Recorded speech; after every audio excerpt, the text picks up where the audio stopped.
강연은 천도교 청년의 창립사에 대해서 그래서 성주현 박사님께서 강의해 주시겠습니다. 모시겠습니다. 박수. 네, 오늘 청년의 창립 기념식인데 제가 참석은 못했지만 늘 마음은 또 같이 있지 않나 하는 생각이 들고 저도 청년의 활동을 이제 예전부터 했었기 때문에 근데 이제 아쉬운 게 있긴 하네요. 옛날 청년 할 때 보면은 그래도 좀 그랬었는데 지금 이제 그때만 좀 못하니까 좀 아쉬운 생각이 들고 또 좋은 또 기회가 또 마련되지 않겠는가 하는 생각을 하고 있습니다. 오늘이 청년의 창립인데 자 올해가 몇 주년이죠? 99주년이죠. 내년에 이제 100주년 해가지고 대대적인 행사들이 굉장히 많죠. 가장 큰 행사가 역시 청년의 창립 100주년도 있지만은 3.1운동 100주년 행사라든가 그 다음에 이제 임시정부라든가 이런 것들에 대한 행사 기념들이 이제 굉장히 많기 때문에 아마 교단 내에서도 아마 조금 관심이 좀 떨어지지 않나 하는 생각이 들고 있어요. 그럼에도 불구하고 사실 우리 일제강점기 시대 1920년대 이후부터 해방될 때까지 천도교를 누가 주도적으로 이끌어 갔느냐를 다시 한번 생각해 보면은 당시 청년들 중심으로 이끌어 갔던 것들이 이제 핵심이었었고 그런 것들에 대해서 이제 주로 이제 해방 전까지 천도교 청년회가 이제 어떻게 활동했었는가를 갖다가 이제 같이 한번 살펴보는 일인데 아쉬운 것들이 몇 가지가 좀 있죠. 내년에 청년회 그 100주년이 돼가지고 저희들이 이제 여기 좀 그때 같이 활동했던 분도 계시지만은 청년회 80년사를 80주년에 이제 거의 이제 만들었습니다. 그때 이제 김산 회장님하고 저하고 이제 같이 이제 그리고 또 많은 분들이 도와줘가지고 그걸 아마 할 수가 있지 않았었을까 하는 생각이 들고 내년에 이제 100주년인데 그때 이제 아쉬웠던 거가 한 가지가 있었어요. 왜냐면 청년 80년사가 중앙 중심의 역사이기 때문에 지방 청년의 중심의 역사를 한번 정리 한번 해야 되지 않겠는가. 지금 우리가 3.1운동과 관계돼서도 보게 되면은 중앙의 3.1운동에 대해서는 잘 아는데 실제적으로 지방의 3.1운동에 대해서는 잘 모르고 있거든요. 내 천도교가 중앙만 있었던 것이 아니라 지방에도 한 150개의 교구가 있었고 전국적으로 3.1운동을 중심적으로 이끌었음에도 불구하고 지방과 관련된 것들이 사실 소외되고 있는 사실 청년에도 마찬가지였다고 볼 수가 있습니다. 그래서 이제 80주년에 80년사를 만들고 그 다음에 지방 청년의 사를 한번 만들어야 되지 않겠는가 이제 그런 이야기가 있었지만은 100주년이 되는 데까지도 아직까지 좀 그걸 좀 마무리하지 못했던 것들이 좀 아쉽지 않나 생각이 들어요. 그래서 100주년 때 아니면 그 이후라도 기회가 되면은 중앙 100년사도 중요하지만은 지방 청년들이 과연 또 어떻게 그 지역에서 활동했었는가도 굉장히 중요한 의미가 있지 않는가 하는 생각이 들고 있습니다. 그래서 이런 과제들을 또 이제 앞으로 우리가 어떻게 하고 또 해결해 나가야 될 것인가에 대해서 아마 또 관심을 좀 가져야 되지 않겠는가 하는 생각 가지고 있습니다. 오늘 청년회 창립 9월 2일 날 창립됐는데 9월 2일 날이 혹시 무슨 날인지 아세요? 9월 2일 청년회 창립의 날인데 이 날을 그냥 자기 천도교 청년회가 9월 2일 날 이렇게 전 뽑듯이 뽑아가지고 청년회 날짜를 잡은 게 아니고 이 9월 2일이 국제 청년데이입니다. 그러니까 우리가 5월 1일 하게 되면 세계적으로 메이데이 하는 것처럼 9월 2일이 당시에 국제 청년데이 그래서 그날을 맞춰가지고 청년회가 창립되었다고 볼 수가 있어요. 일부에서는 또 그런 얘기도 하고 있습니다. 사이토 총독이 언제 부임했느냐? 3.1운동 끝나고 나서 9월 2일 날 부임했습니다. 그래서 그날을 갖다가 맞춰가지고 청년회가 창립된 것이 아니냐고 이제 이야기하는 사람도 있지만은 그게 아니고 국제청년대회를 기념해서 만든 날이 바로 1919년 9월 2일 천도교 청년회가 창립된 날이라고 볼 수가 있는 거죠. 그래서 일제강점기 시대 신문화운동이라고 이제 보통 이야기하는 걸 갖다가 중심적으로 끌어갔던 것이 바로 천도교 청년들이 아니었었을까. 1920년대 하게 되면 일제 식민지 식민지 시기죠. 지금보다도 상당히 어려웠던 시기라 볼 수가 있습니다. 오히려 그때보다 지금은 더 활동하기가 좋았던 시대임에도 불구하고 그런 걸 제대로 좀 살리지 못하는 것이 또 천도교가 아닌가 하는 생각이 들어요. 일제강점기 시대에 더 어려운 시대에 청년들도 천도교가 다양한 활동을 전개했었는데, 아시다시피 우리가 일제 36년 지배를 받아왔었죠. 그래서 1910년대는 문화통치기, 20년대 문화통치, 30년대 전시체제에서 이제 민족말살 정책기라고 보통 얘기하고 있습니다. 이 시기에 사실 청년들이 과연 어떤 활동을 전개했었는가 볼 수가 있는 거죠. 자, 문화통치를 하게 된 것은 대체적으로 국내 3.1운동이라든가 일본의 여러 가지 이제 평민 내각이 등장한 거. 사실 일본에 보게 되면 거의 군국주의라고 얘기하게 되는데, 20년대 초에 보게 되면 잠깐 평민 중심의 내각이 형성이 되고, 그 데모크라시라고 하게 되는 것을 통해 가지고 일본이 좀 민주화되는 시기라고 볼 수가 있습니다. 그런데 20년 중반에 다시 군들이 정권을 장악하면서부터 30년대 군국주의 시대를 이제 흘러간다고 볼 수가 있겠고요. 또 하나 이제 국제적으로 보게 되면 1차 세계대전 종결, 또 러시아 혁명 성공, 이런 것들이 이제 일제 무단 통치에서 문화 통치로 이제 넘어가는 배경이라고 볼 수가 있겠고, 이런 배경 하에서 아마 또 천도교 청년회가 등장할 수가 있는 또 요소가 마련됐다 볼 수가 있는 거죠. 문화 통치 개념 보게 되면은 사실 이제 그 핵심적인 거는 이제 두 번째 거를 볼 수가 있습니다. 조선인의 독립의지를 약화시키고 조국 광복의 열망을 억제시키는 동시에 일시동인, 일본의 천황이라고 하는 사람이 일본인과 조선인을 갖다가 동시에 아우르고 이렇게 어질게 보겠다는 것이 일시동인이라고 볼 수가 있는 거죠. 이런 걸 갖다가 철저하게 좀 더 구현시키기 위해 가지고 문화 통치, 문화 정책을 이제 실시하게 되는 거죠. 그러면서 여러 가지 이제 동화 정책을 취해 나간다고 이제 볼 수가 있습니다. 청년의 창립 배경 보게 되면 아까 말씀드렸던 것처럼 이 문화 통치의 이제 배경이라고 볼 수가 있는 거죠. 그 전까지마다 집회라든가 결사 이런 것들이 원천적으로 봉쇄가 되었다고 볼 수가 있습니다. 사람이 같이 여러 사람이 만나가지고 모여서 이런저런 얘기를 하게 되면 혹시 식민 지배 정책에 대한 어떤 반론 이런 것들을 이야기할 것 같아가지고 항상 감시를 해왔다고 볼 수가 있죠. 우리가 언제 그런 시대가 있었죠? 해방 이후에 이런 시대가 박정희 정권 시대에 있었었죠.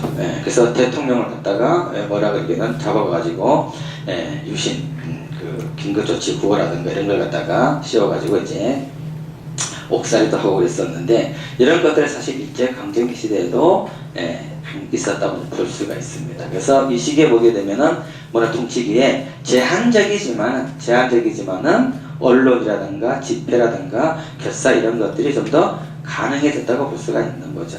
그래서 만들어졌던 것이 신문이 몇 개가 있습니다. 대표적인 신문이 동아일보, 조선일보라고 볼 수가 있는 거죠. 그래서 3.1운동이 1919년에 일어났지만은 조선일보, 동아일보가 만들어진 것은 1920년 4월달에 만들어지고 있습니다. 그러면서 천도교에서 만들어지는 잡지 중에 하나가 개백이라는 잡지가 만들어지게 되고, 그리고 이제 지방 청년 단체라든가 여러 가지 단체들이 이제 만들어져 간다고 볼 수가 있습니다. 또 하나 청년회가 만들어지게 배경 중에 하나가 3.1운동으로 인해 가지고 교단 지도부가 사실상 거의 붕괴가 됐다고 볼 수가 있습니다. 우리가 3.1운동 때 몇 분이 서명했죠? 33년에 15분이 서명을 했었죠. 33명 중에서 기독교가 이제 장로회와 감리회가 나눠져 있습니다. 지금은 통틀어서 기독교라고 얘기하지만은 일제강점기 시대는 장로와 감리교가 영역에 구분이 돼 있어요. 그래서 7명, 9명 해갖고 16명이 이제 기독교가 있었고, 그리고 천도교가 15명, 그 다음에 불교가 2명이었었죠. 그래서 33명이었었는데, 대부분이 천도교에서 서명했던 분들 같은 경우는 원로들이 많았습니다. 의암송사를 비롯해가지고 원로들이 다 잡혀 들어가게 됐어요. 근데 15인만 잡혀 들어간 것이 아니라 그 외에도 상당히 많은 주요 지도자급들이 잡혀 들어갔다 볼 수가 있습니다. 그러다 보니까 교단을 실질적으로 이끌어갈 만한 어른들이 없는 거예요. 그래서 청년에서 이 청년들이 중심이 돼가지고 천도교를 갖다가 이끌어가야 되지 않겠는가 해서 사실 이제 만들어지게 된 거라 볼 수가 있겠고, 또 하나는 천도교 청년들의 자극적 의식이라 볼 수가 있습니다. 당시에 신청년이라든가 그리고 이런 인식들이 있었고, 천도교가 또 모든 면에서 봤을 때 일제강점기 시대 가장 컸던 세력이 이제 천도교였다고 볼 수가 있죠. 늘 지나간 이야기지만은, 그래서 일제강점기 시대 천도교를 몇만 교단이라 그러죠? 보통 300만 교단이라고 보통 얘기를 하죠. 근데 이때 기독교가 몇 만 정도인지 혹시 아세요? 기독교 천도교가 20년대 300만 교단 할 때 기독교가 약 한 20만 정도밖에 안 됐던 것이 이제 그 당시였다고 볼 수가 있습니다. 지금은 해방되고 나서 완전히 이제 역전당했죠. 그런 것들을 이제 정치적으로 보게 되면 상당히 많은 또 요인들이 또 있다고 볼 수가 있습니다. 천도교의 내부적인 요소라든가 아니면 해방 이후에 여러 가지 또 미국이라든가 이런 지원 같은 걸 통해 가지고 천도교가 일제 강점기 시대에 가지고 있었던 그런 역할을 갖다가 좀 제대로 하지 못한 아쉬움이 있었지만은, 그 당시 천도교인들이 이제 핵심적인 것 중에 하나가 뭐냐면은 민족운동의 중심 세력이 되어야 된다고 하는 인식들을 좀 가지고 있었습니다. 이런 것들이 이제 배경을 해가지고 천도교 청년회가 만들어지게 되는 거죠. 그래서 1919년 9월 2일 국제청년데이를 기념해가지고 천도교 청년 교리 강령부가 이제 만들어지게 되는 거죠. 그래서 처음으로 사실 만들어진 천도교 내의 청년 단체라 볼 수가 있습니다. 주요 인물 하게 되면 잘 아시는 분이죠. 야렌 이도나 선생.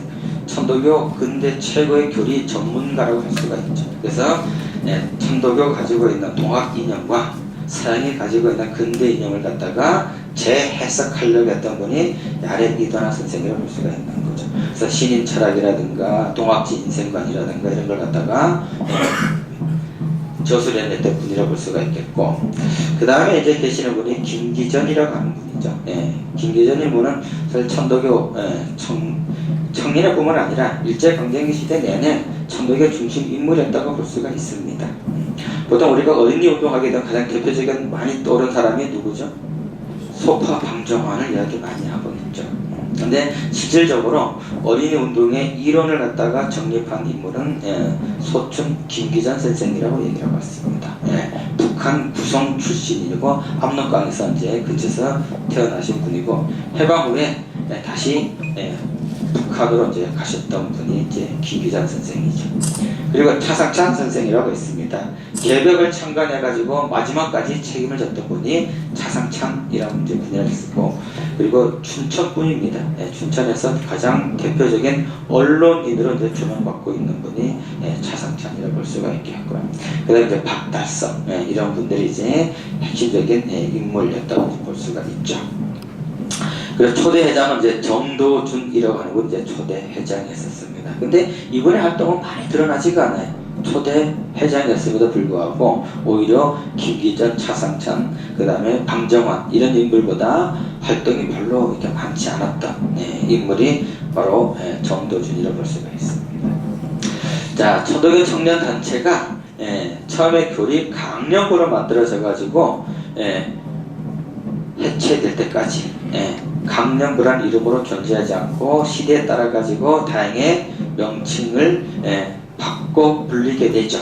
그래서 1919년 9월 2일 날 천도교 청년교리 강령부가 만들어졌는데, 사실 이때 중앙뿐만 아니라 지방에서도 지회가 만들어지고 있습니다. 그 지회가 만들어지니까는 중앙에서는 그 이듬해 4월 5일 날 천도교 청년회를 갖다가 재창립을 이제 하게 되는 거죠.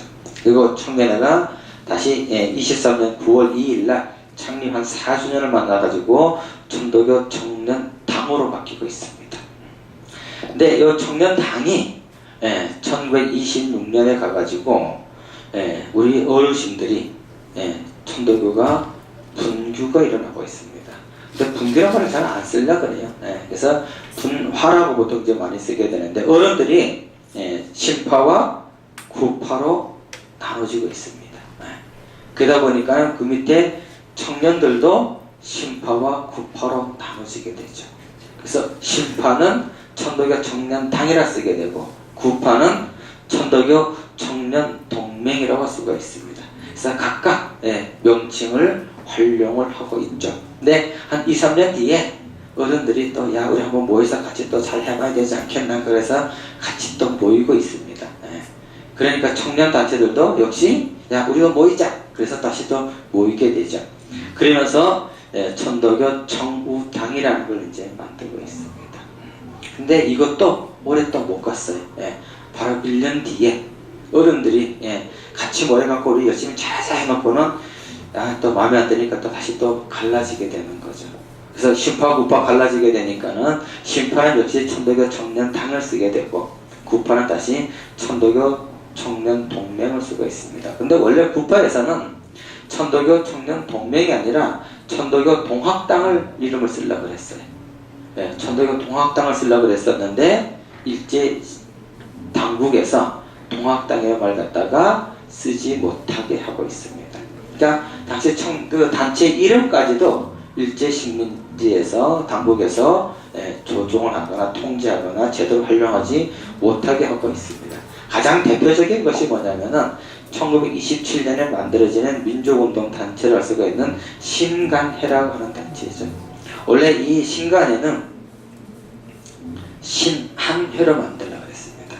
나라 한자를 써가지고 신한회라고 그랬었는데 한자를 쓰지 못하게 해가지고 신간회라고 만들어가지고 한 4, 5년 동안 활동하게 되는 건데 이 천도교 청년동맹 같은 경우도 처음에 천도교 동학당이라고 그래가지고 이름을 갖다가 만들려고 했었는데 무슨 생각이 나죠?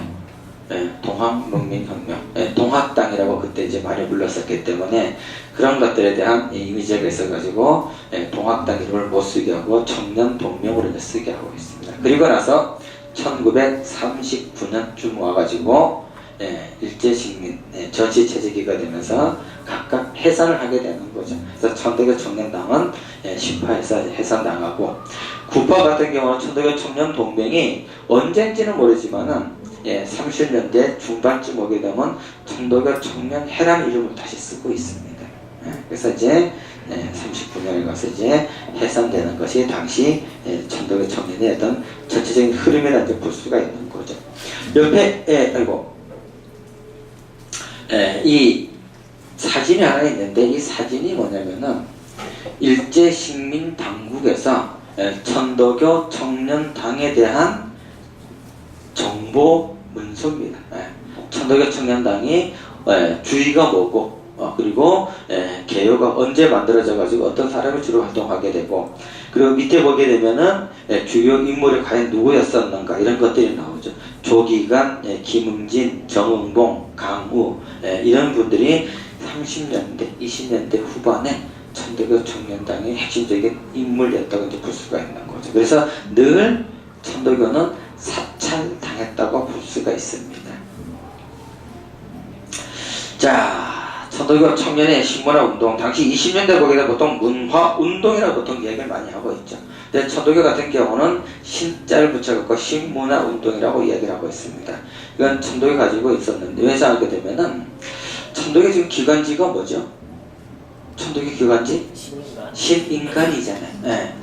그래서 천도교 당시 신자를 넣어가지고 신문화운동이라는 의미를 가지고 접근해 나갔다가 볼 수가 있습니다. 그러니까 기존의 문화운동보다는 천도교 이념에 입각한 문화운동이 신문화운동이라고 이제 볼 수가 있는 거죠. 그래서 여기 보게 되면은 이게 다양한 신문화운동을 이제 전개해 나갔다 볼 수가 있는데 가장 대표적인 것이 출판문화운동이라고 볼 수가 있는 거죠. 그래서 개벽사를 창립해가지고 다양한 출판문화운동을 일제강점기 시대에 주도해 나갔던 걸 볼 수가 있겠고 그 다음에 부문운동이라고 해서 7개 부문운동을 이제 전개해 나가면서 6개 부문운동 단체를 갖다 조직하는 것들 있고 그리고 흥미로운 것 중에 하나가 체육운동이라고 볼 수가 있습니다. 천도교가 청년에서 야구부가 있었다는 얘기 들어봤어요? 천도교 청년에서 야구부가 있었습니다. 그리고 유도부도 있었고요. 여러 가지 다양한 체육운동을 전개했던 것들을 이제 볼 수가 있습니다. 통속운동이라고 해가지고 계몽운동을 이제 전개하게 되는데 당시 미신타파라든가 이런 것들 이제 중심적으로 위생을 어떻게 해야 될 것인가 근대적인 이제 계몽운동을 전개해 나갔던 것이 통속운동이고 또 하나 경제운동이라 그래가지고 농민들, 노동자들 중심으로 해가지고 공생조합, 지금으로 말하면 협동조합이라 볼 수가 있죠. 이런 걸 만들어서 이제 활동했었고, 그리고 고무공장을 요즘 신발 하게 되면 전부 다 메이커 있는 신발 좋은 것들 많이 있지만은 그 당시에 최고 좋은 신발이 뭐냐, 고무신이라 볼 수가 있습니다. 당시에 주로 뭐 많이 신었겠어요? 집신 아니면 남학신 이런 걸 많이 신었었거든요. 근데 이제 고무 공장을 만들어 가지고 경제 활동했었던 것들. 그리고 민족운동에서 보면 고려혁명당이라든가 신간의 오신당 운동 이런 것들을 이제 참여하거나 적극적으로 전개했던 운동이 있었고, 교육운동으로서 시인학교를 만들고, 그 다음에 자수대학 강의를 갖다가 만들었던 청년의 신문화운동이라고 볼 수가 있습니다. 일제강점기 시대 천도교가 운영했던 학교가 큰 게 두 가지가 있었죠. 뭐죠? 천도교가 운영했던 가장 대표적인 학교? 보성학교하고 동덕여학교라고 볼 수가 있는 거죠. 이 보성학교가 지금의 고려대학이고, 동덕여학교가 이제 동덕여자대학이 돼서 지금까지 이제 명명을 이제 잇고 있는데, 각각 학교마다 가게 되면 천도교 관련된 역사들이 기록에 남아 있습니다. 자, 천도교 청년당 소사라는 책이 있어요. 당시 천도교 청년당의 대표였던 조기관이라고 하는 당두라고 불렀습니다. 지금 회장이라고 불렀었는데 그 당시에는 천도교 청년당이었기 때문에 당의 우두머리 대표에서 당두라고 불렀습니다. 그때 천도교 청년당 30주년을 기념해 가지고 무슨 책을 만들었느냐, 천도교 청년당 소사를 만들었습니다. 조기관이라고 하는 당두가. 그러면서 이 신문화 운동에 대해서 언급을 하고 있는데, 대체적으로 당시에 앞에서 말씀드렸던 것처럼 이러한 부분들이 당시 천도교 신문화 운동이라고 이야기했던 거예요. 보게 되면은 개벽사 창립, 출판문화 운동이 이끌었던 것들이 대표적으로 볼 수가 있겠고, 그리고 신문화 선전하는 것들, 그리고 출판물을 가능했던 걸 보겠는데, 천도교 청년당 일람이라든가 소년 지도자 요람 이걸 만들었습니다. 당시 어린이 운동을 누가 주도했었느냐? 천도교에서 주도했다고 볼 수가 있죠. 가장 대표적인 인물이 이제 우리가 앞에서 언급했던 소파 방정환이라고 볼 수가 있는 거죠. 그래서 이런 소년 지도자 요람을 만들게 되고, 여러 가지 이제 책자를 이제 만드는 모습 볼 수가 있습니다. 그리고 당 기관지로서 당성을 갖다가 발행해내고 있습니다. 그래서 한 달에 한 번씩 신문 크기에 당성을 만들어 가지고 여러 가지 청년 운동의 논리라든가 지방에서 어떻게 활동했어 하는 것들을 갖다가 소식지로서 전달했던 것이 이제 있고, 그 다음에 시일학교를 이제 만들었던 걸 볼 수가 있겠고, 그 다음에 신인간 자학창설 그래가지고 오늘날의 통신강좌를 갖다가 처음으로 개설했던 것도 천도교 청년당이라고 볼 수가 있습니다. 그리고 이제 자수대학 강의원이라든가 당학 이런 걸 만들어서 이제 활동했었고, 또 조선 정형 연구회가 조직이 되는데, 이제 1930년대 들어가게 되면 국제정세가 많이 변화되고 있죠. 이 국제정세를 분석해가지고 청년당이 과연 어떻게 활동해야 될 것인가를 다 조사하고 분석하고자 했던 것이 바로 조선정형연구회라고 볼 수가 있습니다. 그러니까 상당히 어떤 민족운동, 사회운동의 지도자적인 그런 역할을 담당하려고 만들었던 것이 바로 조선정형연구회라고 볼 수가 있죠. 자, 출판문화 운동 보게 되면 개벽사가 창립이 되죠. 1920년. 사실 천도교에서 만든 걸로 보통 이야기 많이 하고 있는데, 이 개벽사는 천도교 청년회에서 만들었습니다. 당시 박천에 있는 여러 가지 돈이 있는 분들이 지원해가지고 이제 개벽사가 창립이 되고, 출판부 사업으로서 개벽을 이제 창간하게 되는 거죠. 개벽은 창간할 때부터 강제 압수를 당하고 있습니다. 한 번도 아니고 두 번을 압수당하게 되죠. 그래서 세 번째 번에 나오는 것이 개벽지라고 볼 수가 있겠고, 그래서 당대 최고의 시사 잡지라 볼 수가 있습니다. 종합지라 볼 수가 있겠고, 그리고 이건 당시 시사뿐만 아니라 문예 작품까지도 같이 실려 있는 것들. 그래서 유명한 김소월이라든가 이런 분의 시도 실려져 있죠. 근데 1926년 8월 1일 날 72호만 이제 강제 폐간이 되고 있습니다.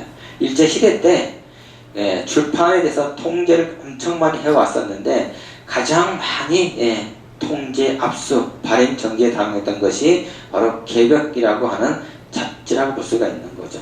그래서 개벽이 폐간되고 나서 이어지는 잡지가 해성이라고 하고 있습니다.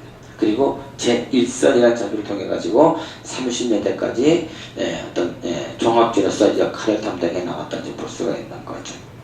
자, 중심인물 같은 경우는 앞에 살펴봤던 이도나, 차상천, 김기전, 방정환 이런 인물을 볼 수가 있겠고, 이런 개벽사를 통해 가지고 만든 잡지들이 어린이 운동을 위해서 어린이 잡지가 만들어지게 되고, 그리고 여성들을 위해 가지고 신여성이라는 잡지가 만들어지게 되는 거죠. 그리고 학생을 위해서 학생 잡지를 만들고, 그리고 부인 잡지, 농민들을 위해서 조선 농민이라는 잡지와 농민이라는 잡지를 이제 만들고 있습니다. 그래서 다양한 문화 계몽 운동을 위한 잡지들을 이제 만드는 것이 출판 문화 운동이라고 볼 수가 있는 거죠. 자, 개벽사에서 발행했던 잡지입니다. 그래서 원래 창간호가 여기 있는 것이 원래 창간호 표지였다고 볼 수가 있죠. 근데 여기에 호랑이가 딱 앉아있다 그래가지고 저기 강제 발행 압수되게 되는 또 하나의 배경이었다고 볼 수가 있습니다. 그 외에도 김기전의 금사락, 은사락이라든가 이런 걸 갖다가 활자가 뒤집어 가지고 내용을 갖다가 이렇게 검열 당하게 되는 것도 이 개벽에 나와 있는 특징이라고 볼 수가 있는 거죠. 그리고 어린이 운동을 위해 가지고 만들었던 이제 어린이 신문과 어린이 잡지라고 볼 수가 있습니다. 여기에 있는 어린이 보게 되면은 세계 아동 예술 전람회라고 이제 특집호입니다. 특집호. 소파 방정환 선생이 이 어린이집을 만들 때 가장 인상 깊었던 것이 뭐였었나 했을 때 바로 이 전람회를 만들었던 거로 볼 수가 있는 거죠. 그러니까 일제 강점기 시대 아이들에게, 어린이들에게 꿈과 희망을 주기 위해 가지고 세계의 어린이들 이런 예술 문화 잡지를 갖다가 전람회를 갖다가 개최했던 것 같은, 아마 소파 방정환이 나름대로 애착을 가지고 있었기 때문에 가능하지 않았었을까 이렇게 이제 볼 수가 있는 거죠. 그리고 이쪽에 있는 것이 이제 신여성 잡지, 그리고 학생 잡지였다고 볼 수가 있습니다. 그리고 요 사진이 이제 보게 되면은 개벽혁명, 그래서 폐간될 때, 개벽지가 폐간될 때 찍었던 폐간 기념 사진입니다. 사진인데 여기 이제 여러분들이 이제 많이 있죠. 많이 있는데 여기 동그란 안에 인물이 혹시 누군지 감각이 잡히겠어요? 동그란 이분 누군지 알겠어요? 저분이 소파 방정환 선생이에요. 소파 방정환 선생이 당시 굉장히 뚱뚱했었습니다. 원래는 이렇게 좀 말랐어요. 이제 말랐는데, 그래서 이제 의암성사 셋째 사이죠. 셋째 사이인데, 의암성사 이제 처음에 사이를 면접을 볼 때 본인이 직접 보지 않고 권병덕 선생을 이제 먼저 면접을 보게 만들었습니다. 근데 권병덕 선생이 소파 방정환 선생 보니까는 제대로 먹지도 못하고 호라리하고 이렇게 좀 환자 같아가지고 퇴짜를 났습니다. 퇴짜를 났는데 또 이야기를 듣고 보니까 의암성사가 다시 한번 방정을 보자 그래가지고 보고 나서 자기 셋째 딸하고 혼인을 시켰죠. 그리고 나서 여러 가지 좋은 음식들을 이제 많이 먹게 됐는데 그게 오히려 부작용이 생겨가지고 심장병이 왔습니다. 그래서 굉장히 뚱뚱해졌어요. 그 모습이 이제 이 모습에 이제 볼 수가 있습니다. 그래서 소파 방정환이 그래서 33살에 사실 이제 돌아가시게 되는 거죠. 자, 그런데 이제 부문단체, 청년당이 이제 청년당만 한 것이 아니라 그 밑에 산하 부문단체들이 있습니다. 그래서 부문운동과 부문단체들이 각각 만들어지게 되는데 유소년부가 있었습니다. 유소년부 같은 경우는 나중에 소년부로 이제 바뀌게 되는데 천도교 소년회를 갖다가 만들고 또 천도교 연합소년회를 만들어서 천도교 어린이 운동을 주도해 나갔던 단체였다고 볼 수가 있겠고, 그 다음에 학생부가 있습니다. 학생부 같은 경우는 천도교 학생회를 만들고 그 다음에 학생연합회를 갖다가 만들어서 활동하는 것을 볼 수가 있겠고, 또 청년부가 있었어요. 청년부는 천도교 4월회를 만들었습니다. 그리고 나서 이 4월회가 그 다음에 천도교 청년회로 바뀌게 되는 거죠. 그리고 여성부는 내수단, 내성단을 만들어서 사실은 이제 독자적인 활동을 전개해 나가게 되고, 농민부 같은 경우는 당시 최대의 농민운동단체를 할 수가 있는 조선농민사를 만들어서 활동하는 모습을 볼 수가 있겠고, 노동부는 조선노동사를 만들고 있습니다. 그래서 상민부는 천도교인들이 주로 직업이 어떤 직업군들이 많겠어요? 천도교인 같은 경우는 대체적으로 농민들이 많죠. 그러다 보니까는 이 조선 농민사 운동이 가장 대표적으로 볼 수가 있겠고, 조선 노동사 같은 경우도 천도교인들 중에서 당시 노동자들이 그렇게 많지가 않았었습니다.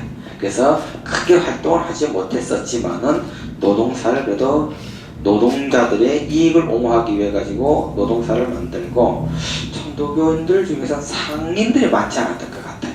그래서 이 상민부를 만들었지만은 부문단체까지는 조직을 못했다고 볼 수가 있습니다. 그래서 당시 천도교가 대체적으로 농민층이 많았었기 때문에 조선 농민사가 가장 대표적인 부문단체로서 활동해 나가는 모습을 볼 수가 있죠. 각각 하나하나 보게 되면은 어린이운동, 1921년 4월 포독부 안에 소년부를 갖다가 이제 특설하게 되죠. 이걸 계기로 해가지고 천도교 소년회가 21년 5월 1일 날 만들어지고 있습니다. 그리고 나서 유락부, 담론부, 학습부, 위열부 이제 이런 걸 만들어가지고 활동을 하게 되고, 그리고 창립 1주년에 어린이의 날을 갖다가 이제 만들게 되는 거죠. 그래서 천도교 청년회 같은 경우는 일반 사회보다 어린이 운동이 한 해 앞서게 되는 겁니다.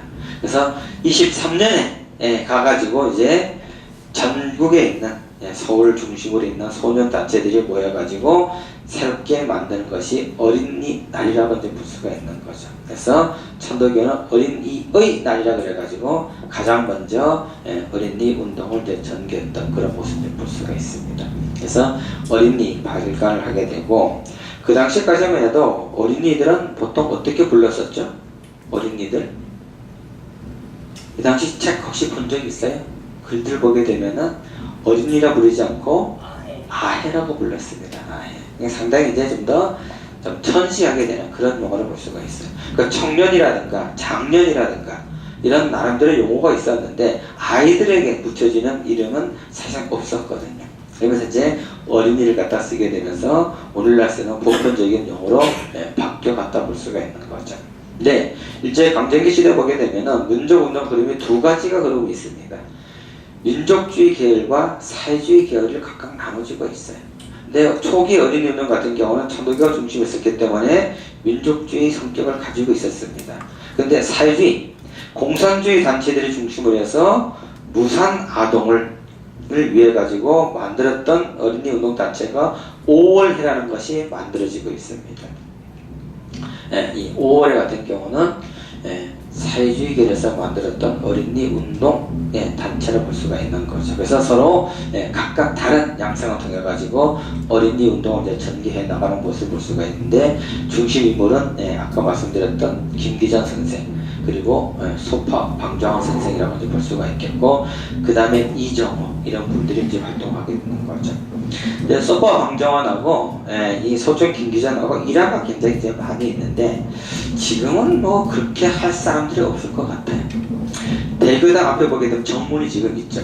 정문이 있으면은 이 소춘 선생하고 소파 방정환 선생이 시일날 아니면 어린이날 행사 때 되면은 문 앞에 나가서 인사를 한답니다. 아이들이 오게 되면은 경호를 써가지고 아이들 갖다가 대교당으로 이끌어 갔다고 얘기를 하고 있습니다. 그래서 아이들에게까지 하대어를 쓰지 말고 경호를 쓰자고 운동했던 것들이 바로 당시 천도교 어린이 운동이라고 볼 수가 있겠고, 이것이 사회뿐만 아니라 집에서까지 어린이들에게 경호를 써야 된다고 적극적으로 주장했던 분들이 소춘 김기전 선생이라고 볼 수가 있습니다. 사실 소파도 그랬다 그래요. 근데 소파 선생은 자기 자식에게 경어를 쓰지 못했다고 얘기하고 있습니다. 근데 소춘 선생은 우리 자기 자식에게까지 경어를 썼던 철저한 실천가였다고 이제 볼 수가 있습니다. 자, 여기 있는 보면 5월 1일 날 어린이날 당시 포스터였다 볼 수가 있죠. 근데 5월 1일이 무슨 날이죠? 노동자 데이라고 해서 메이데이를 가지고 노동절이 있었습니다. 그러니까 처음에는 어린이날과 노동절이 같은 날이었어요. 근데 당시 사회적 분위기를 본다면 어린이날보다 뭐가 더 노동절이 더 관심을 끌 수밖에 없고, 사회주의 계열 쪽에서 보게 되면 노동운동을 갖다가 더 크게 확장시켜 나갔기 때문에 어린이날을 바꾸고 있습니다. 그래서 바뀌게 되는 것이 5월 첫째 주 일요일 날로 바뀌고 있는 거죠. 그래서 이제 5월 1일 첫 번째 주 일요일이 어린날이었다가 일제 37년 중일전쟁 이후에 오게 되면 이 어린이날 행사 자체도 못하게 만들었습니다. 그래서 해방 이후에 어린날이 5월 5일로 만들어져 가지고 오늘날까지 이제 이어져 오고 있는 것이 어린날 볼 수가 있는 거죠. 자, 여기 보기는 5월 첫 공일날 어린날 이제 행사 한다는 그런 포스터 볼 수가 있겠고, 자, 여기 밑에 있는 거는 소파 방정호 선생의 묘소입니다. 묘소. 보게 되면 동심여선이라고 했습니다. 어린이 마음이 신선과 그런 소파 방정호 선생 묘가 이제 이렇게 우리가 일반적으로 묘하게 되면 어떻게 돼 있죠? 봉분이 이렇게 돼 있죠. 봉분이 되어 있는데 소파 방정호 선생 묘소는 봉분이 아니라 바로 이러한 모습을 가지고 있습니다. 혹시 방정호 선생 묘소가 어디 있는지 아세요? 마무리에 있습니다. 한번 기회 되면 한번 가보시면은 마무리에 있고, 그 마무리 그 뒤에 그 방정호 선생 묘소 바로 뒤에 조금 더 올라가게 되면은 오세창 선생 묘가 있습니다. 여기 있는 글씨가 당시 가장 명필가 중에 한 분이었던 오세창 선생의 글씨입니다. 오세창 선생.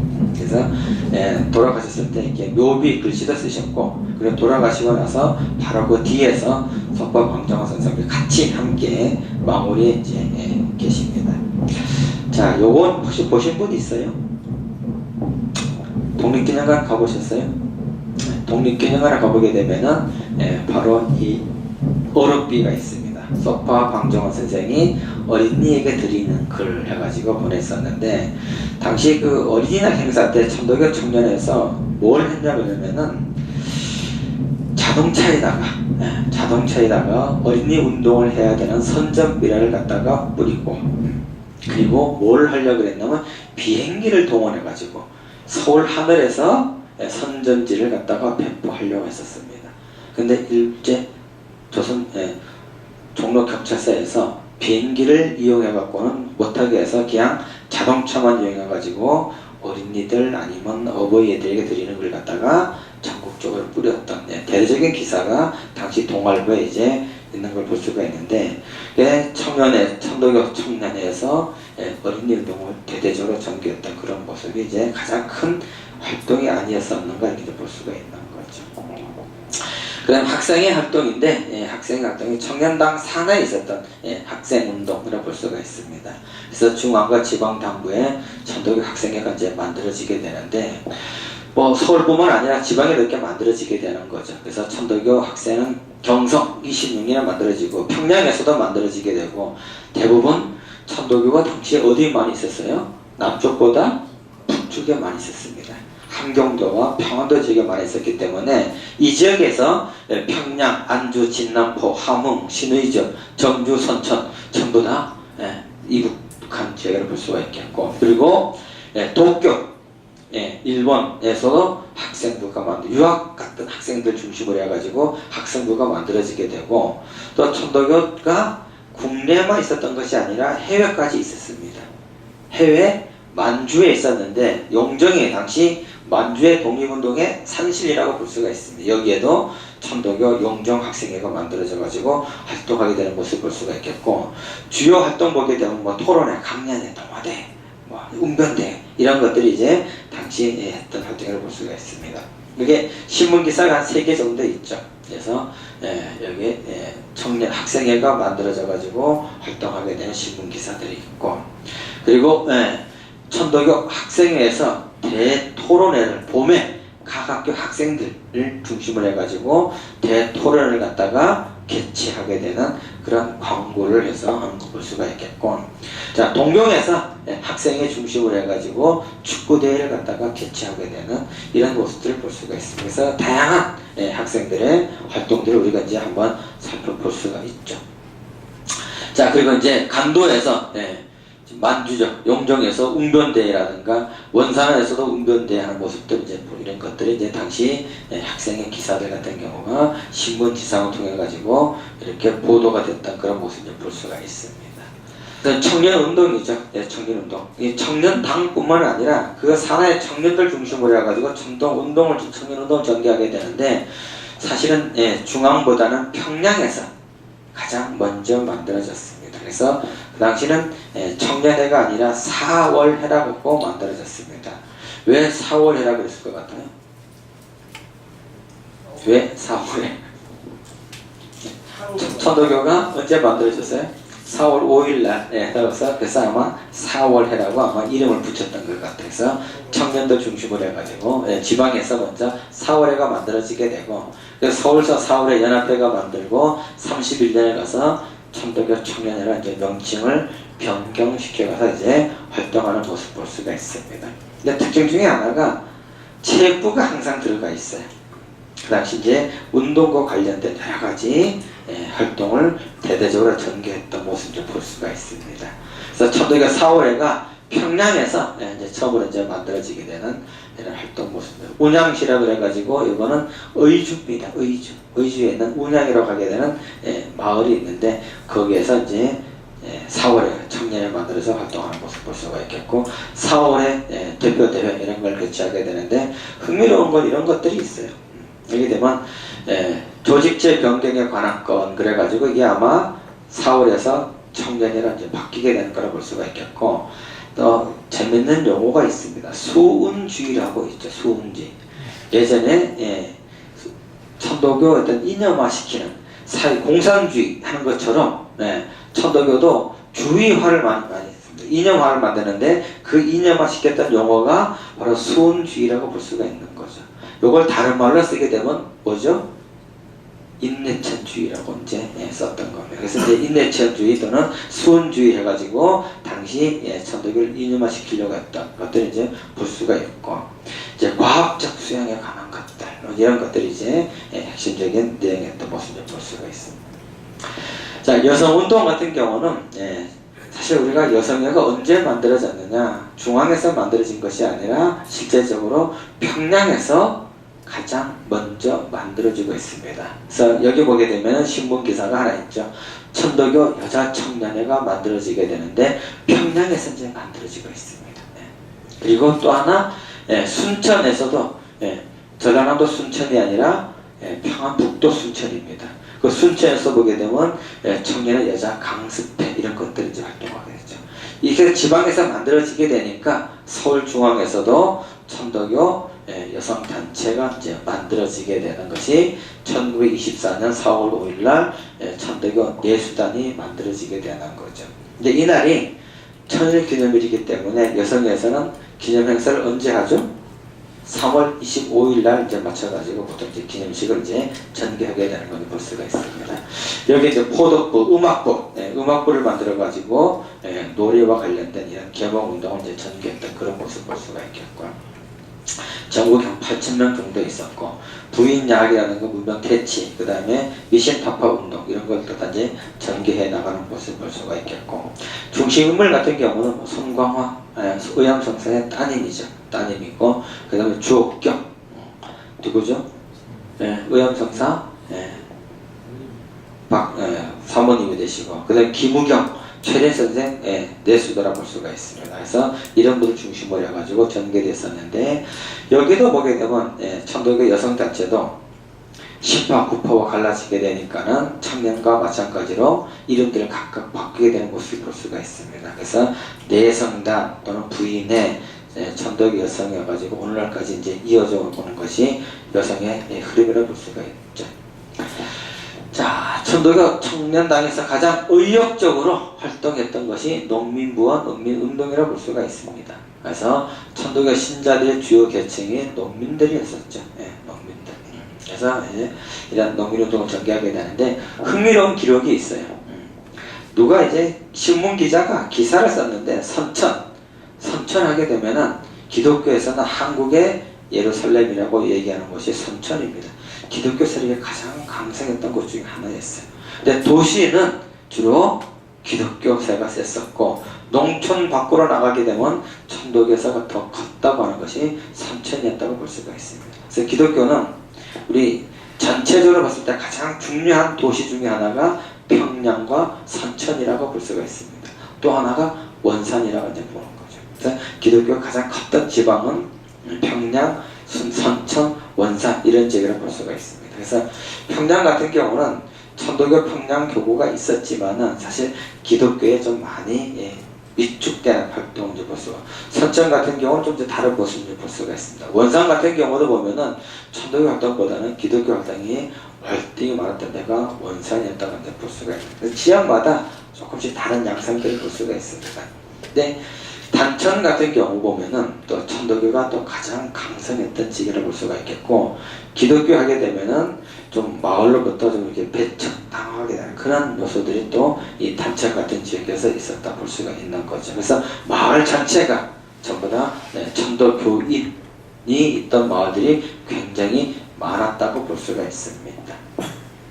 그래서 농민들을 이제 각성시키고 그리고 이익을 위해 가지고 이 1925년 10월 29일 날 조선농민사를 이제 만들게 되는 거죠. 근데 이 조선농민사는 처음에 천도교 청년당만 중심으로 만들었던 것이 아니라 당시 사회주의계와 같이 연합해서 만들었던 단체가 조선노동사라고 볼 수가 있습니다. 그래서 당시 사회주의 대표적인 서울파 또는 상해파 이런 사람들이 참여해서 만들어진 것이 조선농민사라고 볼 수가 있겠고, 나중에 한 4, 5년 뒤에 이 천도교 이 조선농민사를 천도교 청년 산하단체로 만들어 버리게 되는 거죠. 그러면서부터 조선농민사가 다시 또 갈라지고 있습니다.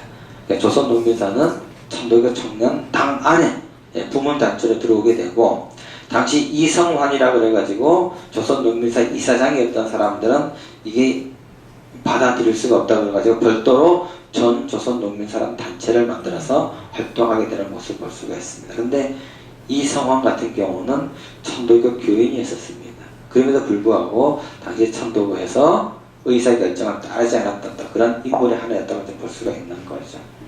주요 활동하게 되면 뭐 개몽운동에서 농민야학을 가장 많이 했었고, 그리고 알선부에서 공생조합 만들어가지고 활동했던 것들 볼 수가 있습니다.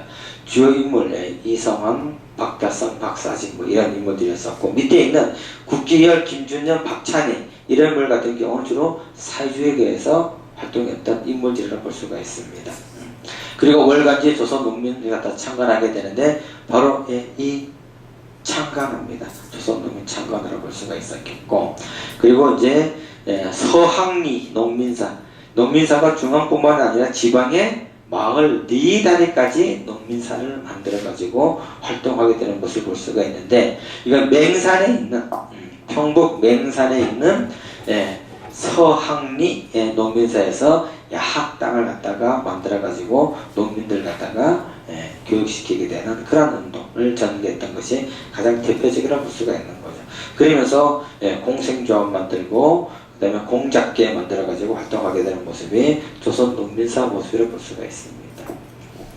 자, 조선농민사가 창립됐을 때 당시 언론에서 굉장히 관심을 많이 가졌었죠.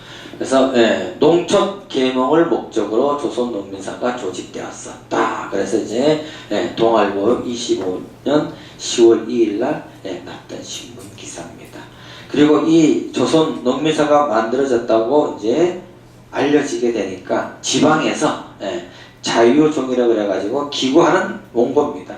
보게 되면은 조선 농민사의 첫소리를 듣고 조선농민사의 조직을 듣고 하는 기구를 해가지고 조선농민사에 대한 기대감을 표현했던 대표적인 이런 칼럼들도 이제 당시에 나오게 되는데 조선 농민사에 대한 어느 정도 관심이 있었는가를 갖다가 한눈에 볼 수가 있는 신문 기사를 볼 수가 있죠.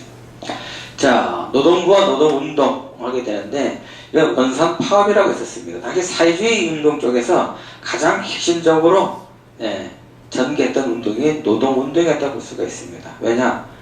노동자를 대상으로 해가지고 계급 투쟁을 해야 되기 때문에 농민의 노동자가 항상 포섭의 세력 확장의 대상이라고 볼 수가 있습니다. 근데 원산 파업을 하고 나가지고 천도교 청년당에서도 노동자들을 위해 가지고 뭔가 부문단체를 만들어야 되지 않겠는가 해서 만들어진 것이 바로 조선 노동사라고 볼 수가 있습니다. 그래서 만들게 되고 노동자들의 여러 가지 생활권, 의식훈련 이런 것들 이제 하게 되는 운동을 전개해 나갔었고 지방에서도 보게 되면 양덕이라든가 평양, 안주, 맹산, 진남포에 만들어지게 되고 남한에 통영에서 지방사가 노동사가 만들어지고 있습니다. 그럼 통영에서 왜 노동사가 만들어졌겠어요? 통영에서 왜 노동사가 뭐 때문에 만들었을 것 같아요? 통영은 지금 어디죠? 남해 바닷가잖아요. 바닷가니까 어떤 노동자들이 많겠어요? 부두 노동자들이 있습니다. 이 부두 노동자들을 위해 가지고 만들어졌던 것이 바로 통영 노동사로 볼 수가 있겠고 그리고 노동 공생조합을 만들게 되는데 제 위에 있는 것이 아까 말씀드렸던 것처럼 일제가 각 청년단체 또는 각 부문단체 사회주의 계열이든 친일단체든 아니면 민족주의 계열이든 종교 계열이든 항상 이런 사찰을 갖다 해왔었습니다.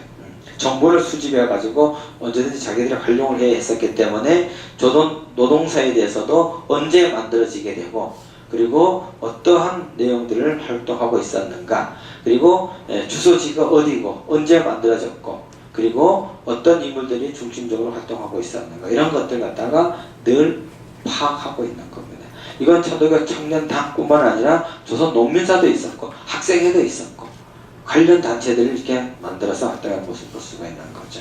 그리고 조선 노동사가 만들어지게 되는 기사가 이제 당시의 시골에 났던 그런 모습을 볼 수가 있습니다. 자, 그다음 상민부 같은 경우는 아까도 말씀드렸듯이 천도교 계층은 주로 농민들이었습니다. 그러니까 상민들이 많지가 않았어요.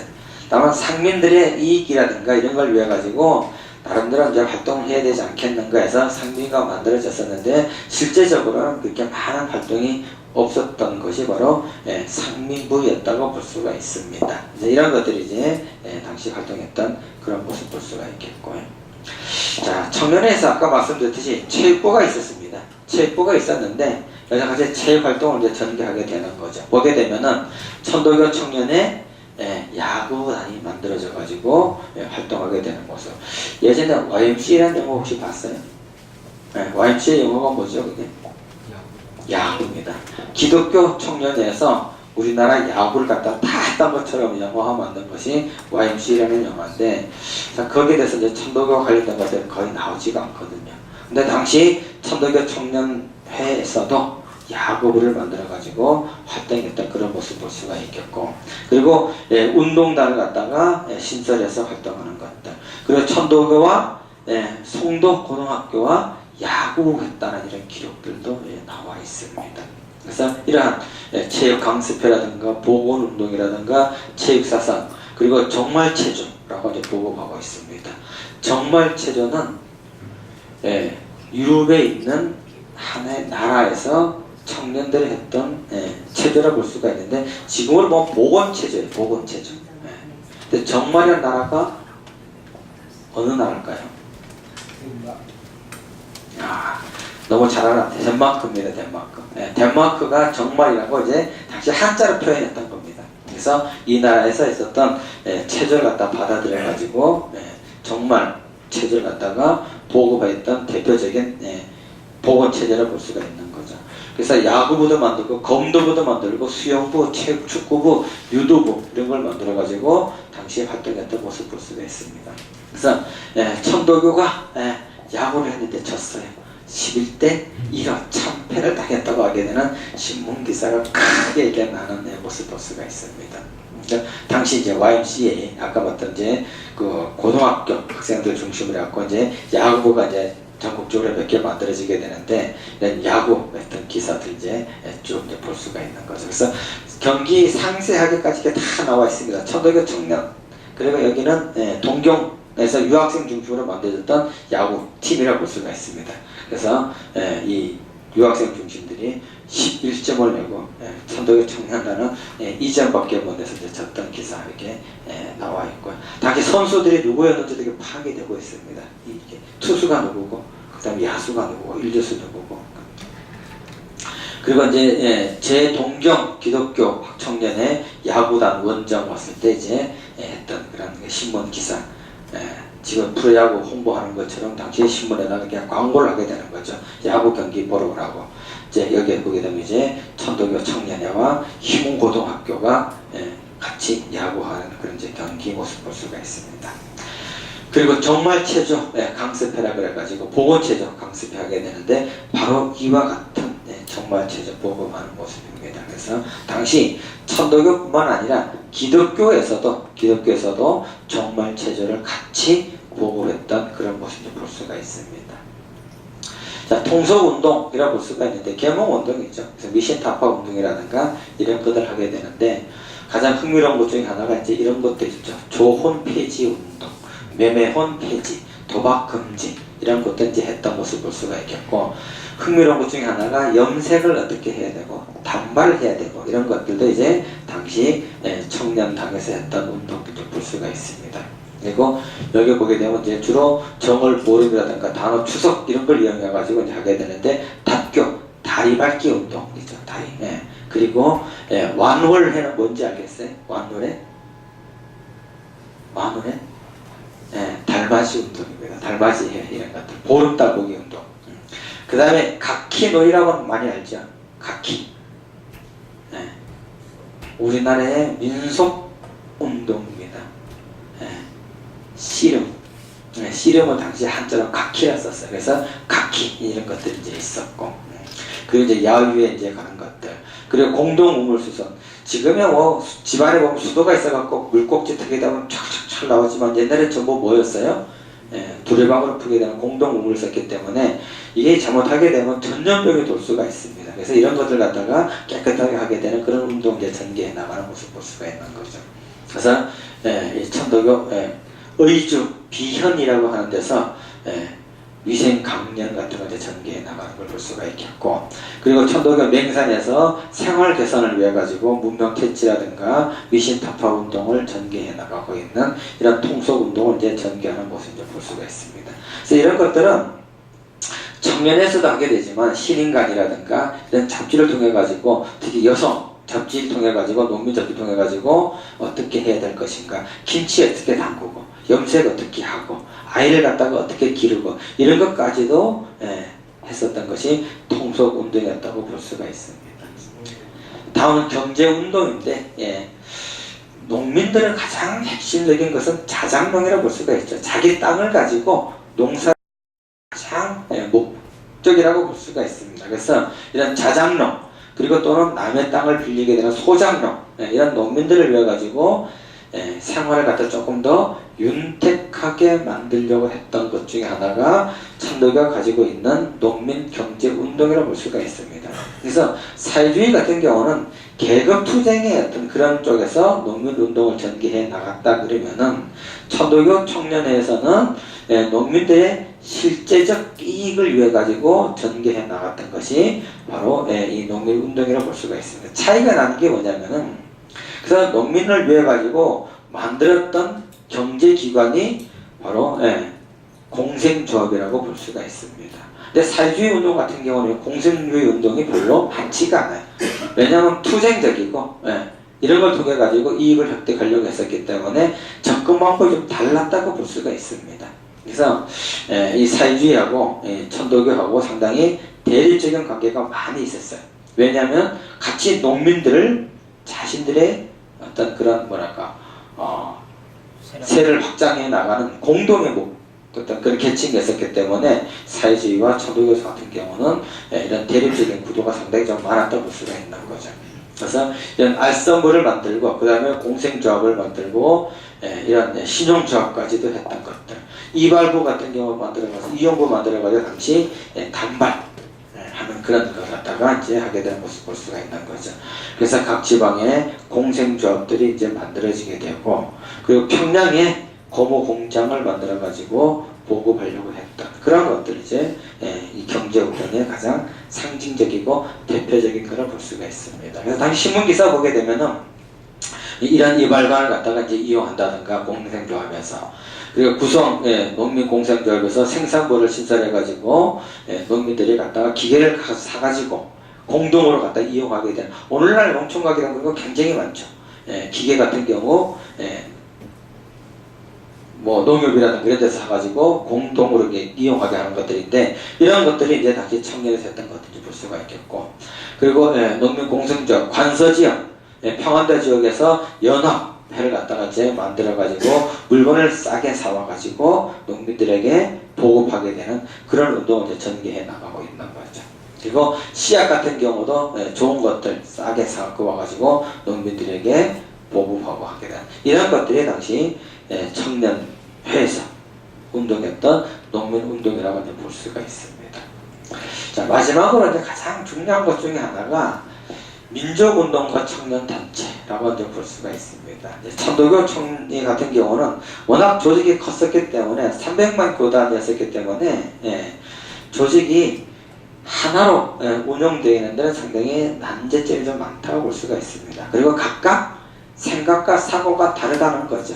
그러다 보니까는 인물 중심으로 인해가지고 천도교가 분화 작업이 일어나고 있습니다.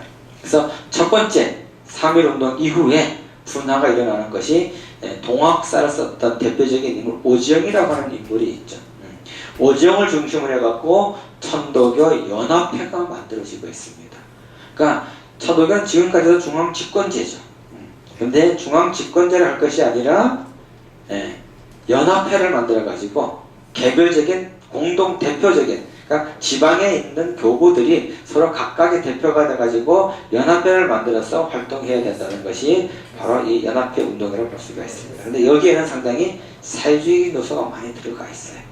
그래서 지금도 우리나라 사람들 많은 그 청년들 중에서 이해 좀 못하는 것 중에 하나가 천도교가 다른 거와 달리 뭘 하죠? 청소 모시고 있죠. 그리고 주문 외우고 있죠.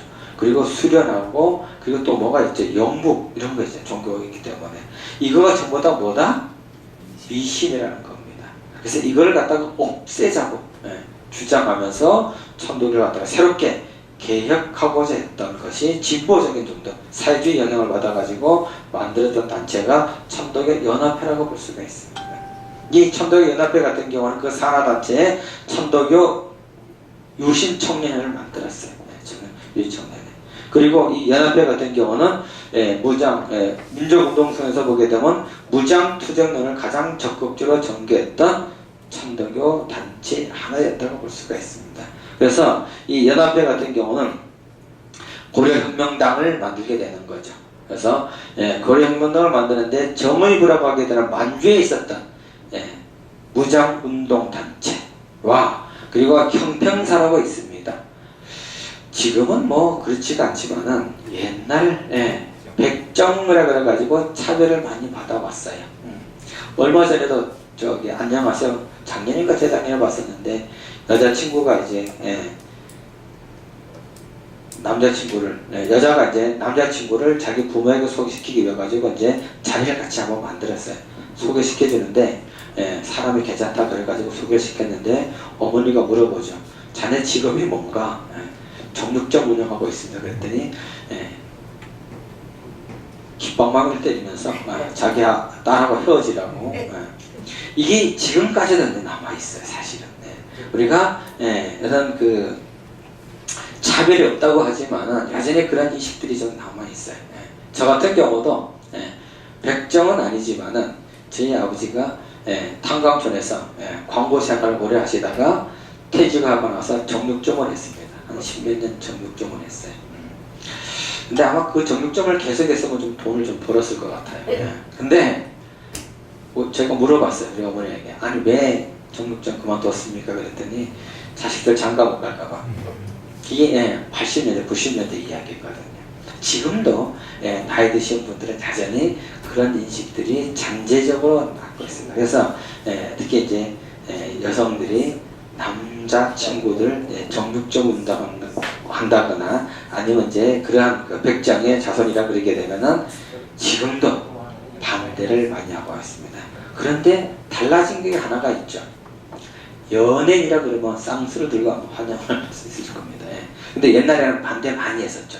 예전에 사실은 천민 출신들이었었기 때문에 자본주의가 사회되면서 달라지긴 했었지만 화척이라 그래가지고 연예인들에 대한 인식은 달라졌는데 백정에 대한 인식은 여전히 안 달라지고 있는 것이 현실을 볼 수가 있습니다. 근데 이 백정들의 이익을 옹호하기 위해 가지고 인권 옹호를 해서 만들어진 단체가 바로 형평사라 볼 수가 있습니다.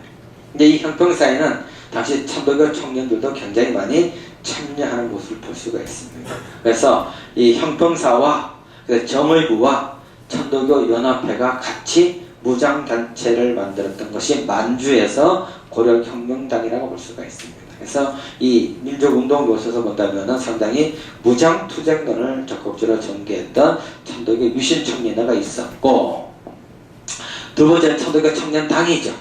신파의 청년당이라고 할 수가 있는데, 이 신파 청년당 같은 경우는 민족운동 중심 세력론을 갖다가 적극적으로 주장해 왔다고 볼 수가 있습니다. 그 일제강점기 시대 사회운동, 민족운동은 누가 주도해야 되느냐? 바로 천도교가 주도해야 된다고 볼 수가 있습니다.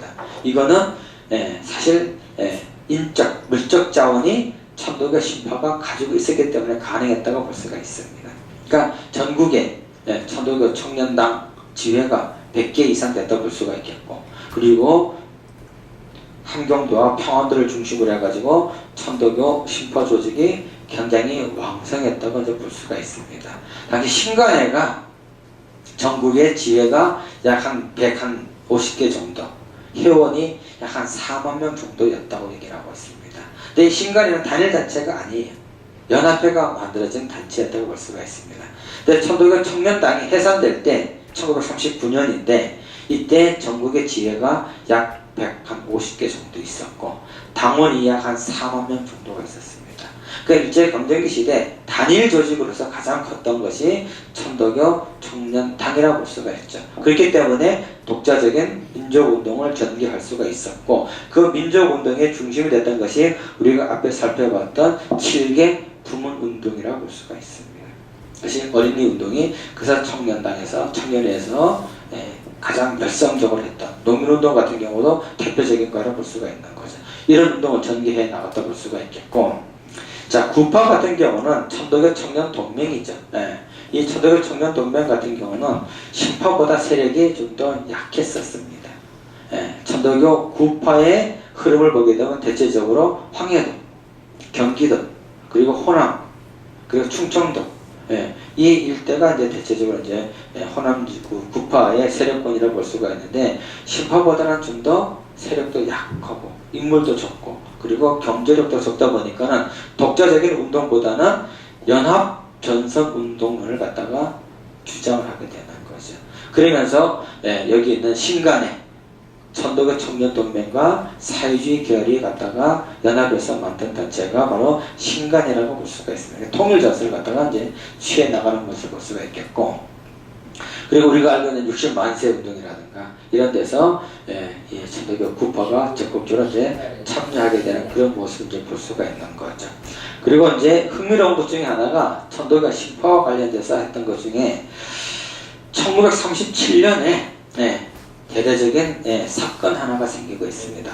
보천보 전투라고 하게 되는 만주에 있었던 공산주의 계열에서 이 김일성을 중심으로 만들어졌던 조국광복이라는 단체가 있었는데, 이 단체가 국내 진공작전을 해가지고 해산지에 있었던 보천보 경찰서를 습격하는 사건이 벌어졌어요. 근데 이 김일성 중심의 조국광복회가 30년대 가장 대표적인 통일전선 운동단체라 볼 수가 있습니다. 여기에도 보게 되면 천도교 신파 신파가 참여하고 있는 모습을 볼 수가 있습니다.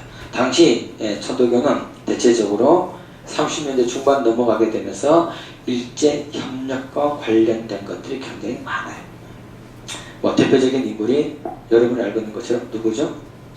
최린이라고 볼 수가 있죠. 그 외에도 보게 되면 이제 많은 인물들이 사실 이제 일제협력을 이제 하고 있는데, 그럼에도 불구하고 박인진이라고 하게 되는 중국의 장배, 그리고 함경도의 삼수, 갑산, 풍산, 가장 우리나라의 오지라고 하고 있는 이 지역을 담당했었는데, 김일성과 같이 합작해가지고 조국 광복회를 만들어가지고 활동했던 대표적인 것이 또 천도교 모습이라고 볼 수가 있습니다.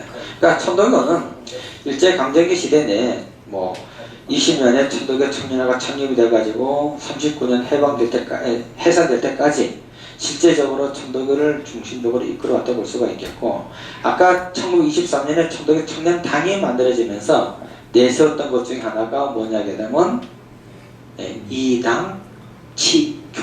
이당치교. 이 이당치교는 무슨 말이냐면 중국의 국민당이 장개석이 국민당을 만들게 되면서 이당치국이라고 그랬어요. 당을 통해 가지고 국가를 갖다가 이끌어 나가겠다는 그런 이념이 이당치국이었었거든요. 이 개념을 그대로 받아들여 가지고 천도교 청년당은 이당치교 그랬습니다. 이당치교. 근데 어른들이 난리가 났어요. 젊은 것들이 까불고 당을 갖다가 천도교를 갖다가 이끌어 간다 그래가지고 한동안 논란이 있었지만은, 당시 천도교 청년들이 가지고 있었던 기상이 바로 그런 거가 아니었었겠는가. 청년당을 통해 가지고 교회를 갖다가 지도 이끌어 나가겠다 하게 되는 당시 청년들이 가지고 있는 기상, 이런 것들이 일제강점기 시대 내내 어떤 민족운동 중심 세력면에서 이뤄갔던 것이 아닌가 하는 생각이 좀 들고는 있습니다. 여기까지가 이제 일제강점기 시대 이제 천도교 청년당 이야기를 볼 수가 있겠고, 해방 후에 오게 되면은 천도교 청년당이 이제 천도교 청호당으로 이제 부활이 되고 있죠. 근데 해방 이후에 보게 되면 천도교가 역시 신파와 구파로 또 분화 작업이 일어나고 있습니다. 그래서 천도교 같은 경우는 신파는 천도교 청호당을 만들어 가지고 활동을 하게 되고, 구파 같은 경우는 천도교 보국당을 만들어 가지고 활동하게 되는 모습을 볼 수가 있습니다. 근데 천도교 보국당 같은 경우는 주로 이승만과 손잡고 주로 정치 활동을 전개해 나갔다고 볼 수가 있겠고, 천도교 신파, 천도교 청호당은 사회주의 계열과 연대해서 활동하게 되는 모습을 볼 수가 있습니다. 좀 더 진보적인 그런 활동을 했던 것이 또 해방 이후에 천도교 청년당, 청호당의 모습이 아니었었나 이렇게 볼 수가 있는 거죠. 근데 이 천도교 청호당은 이승만 정권이 돼가지고 1948년에 남쪽에서 해산을 당하고 있습니다. 해산당하고, 왜 해산당하냐 하게 되면은 사회주의와 특히 당시에는 이제 사회주의라 부르지 않죠. 공산주의라 부르고 있죠. 공산주의에서 만들었던 단체가 민주주의 민족전선이라고 하는 단체가 있습니다.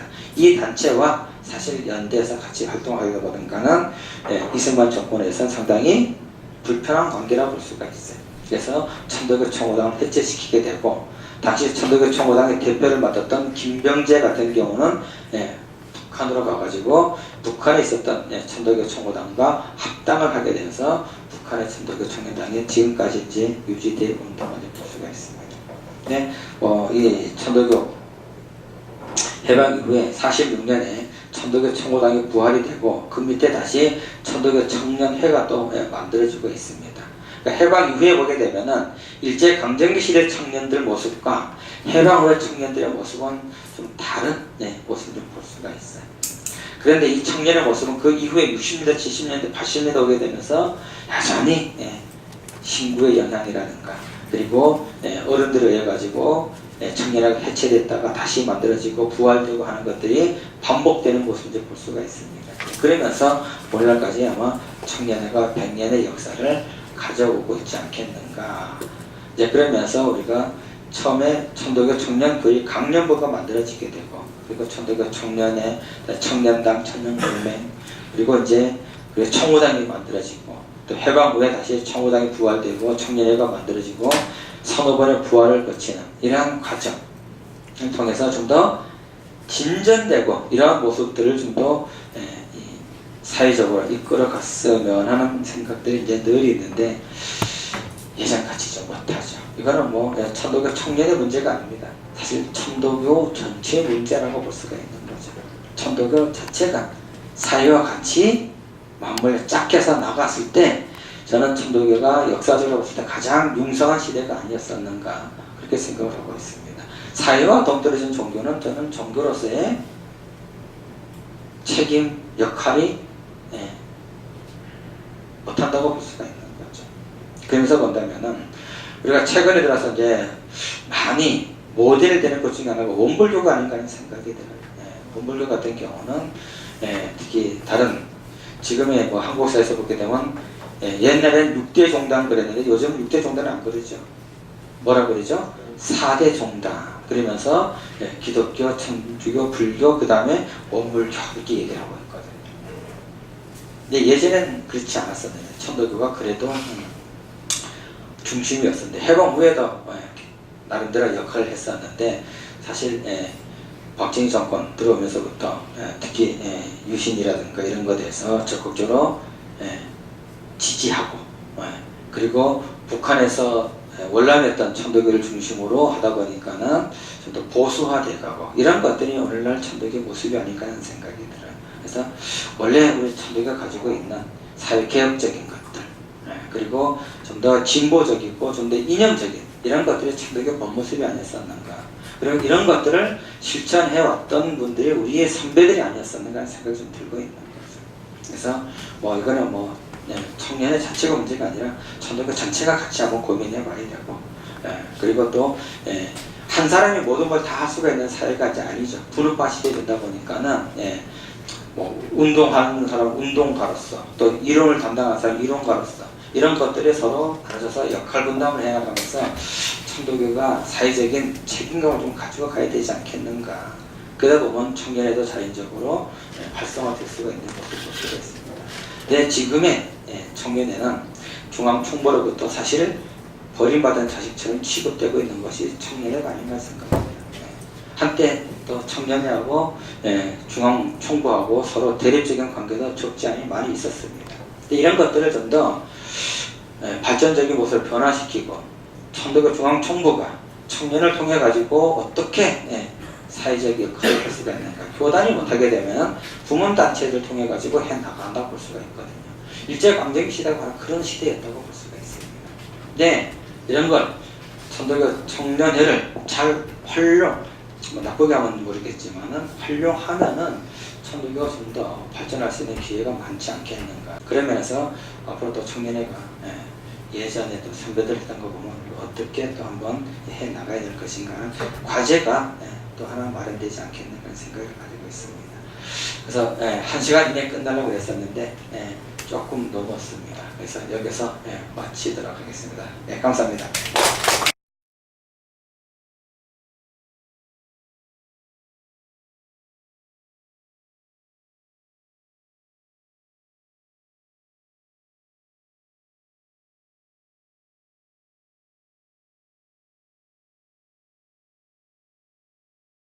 요즘 이제 청년들이 사실 우리 그 역사를 잘 몰라서 어떻게 해야 되나라는 많은 고민이 있어서 송준 박사님께 좀 이런 시간을 좀 부탁을 드리겠습니다라고 사실 연초부터 말씀을 드렸고 이렇게 또 준비를 해주셨습니다.